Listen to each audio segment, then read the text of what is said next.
Hello and welcome to today's video. Today I will be discussing the struggles that Filipino migrant workers faced in the 20th century.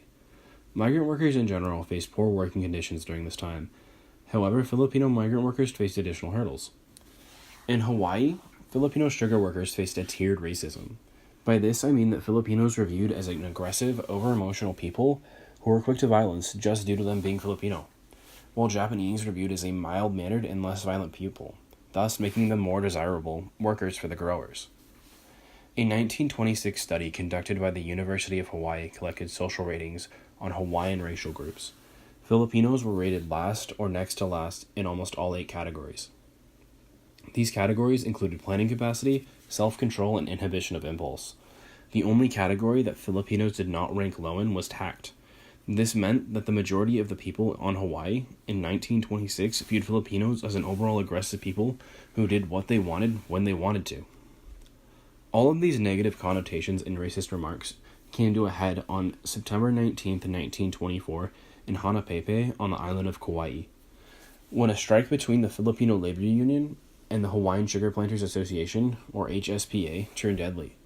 The strike itself had started 5 months earlier and was asking for a raise from $1 a day to $2 a day, the end of a bonus system that was heavily dependent on sugar prices and for 8-hour workdays. The Hanapepe Massacre, as it became known as, saw 16 Filipino workers dead and 4 police officers dead as well. According to official court records, the workers fired first. However, when they were searched, only 2 guns were found. One striker recounted that they had fewer bullets than they had guns, meaning they literally only had 1 shot to make. Leading up to the massacre, the HSPA had actually been calling for and arming a special police force prior to this event. At one point, there was 1 officer for every 2 workers being watched. To put this into perspective, Clark County has a population of 2 million and just over 2,600 officers, or 1 officer for every 770 people. After the massacre began, officers would take shots at workers who were running out from behind bushes that were trying to escape. Following this massacre, police rounded up over 100 workers and even went to the other side of the island to arrest labor leaders, such as Pablo Manlapit, a Filipino lawyer who organized the workers, despite not even having been at the strike. Workers were then indicted on charges of assault and battery and rioting. This also saw leaders like Manlapit being exiled from Hawaii in an attempt to stifle an organized labor union for sugar workers. Another place that saw massive hurdles was Delano, California. The Delano grape strike is where we get the Mexican labor figure, Cesar Chavez, who had led a march from Delano to Sacramento to carry the plight of the grape workers to the steps of the California state government. However, we never really hear of Larry Itliong, the man who actually got the ball rolling for this. Itliong was known as one of the manongs, or elders, by the Filipino community in Delano.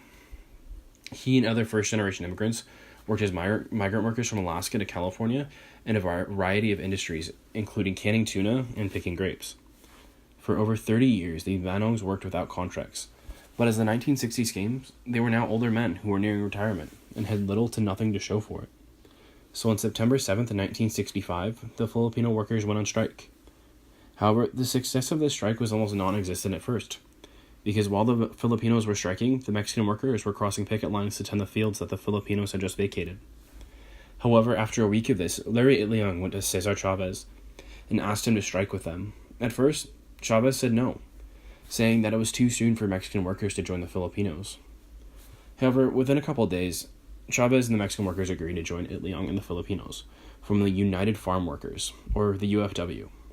For the next 5 years, the groups went on strike and eventually won out and got union contracts.